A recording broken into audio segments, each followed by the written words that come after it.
Hey guys, welcome back to another quick and very interesting tutorial.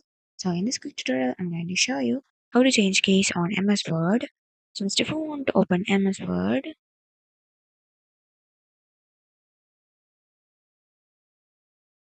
after opening it, I'm just going to create a new blank document. And then here I'm just going to type something.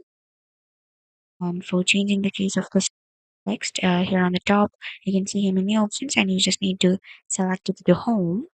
And from here, you can see an option like this, change keys, click on that. And from here, we can just choose the keys that you wanted.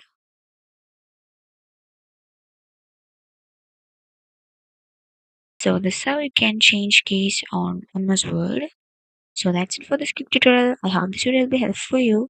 Make sure to hit the like button and the subscribe button for more such quick and very interesting tutorials. See you in the next one. Take care.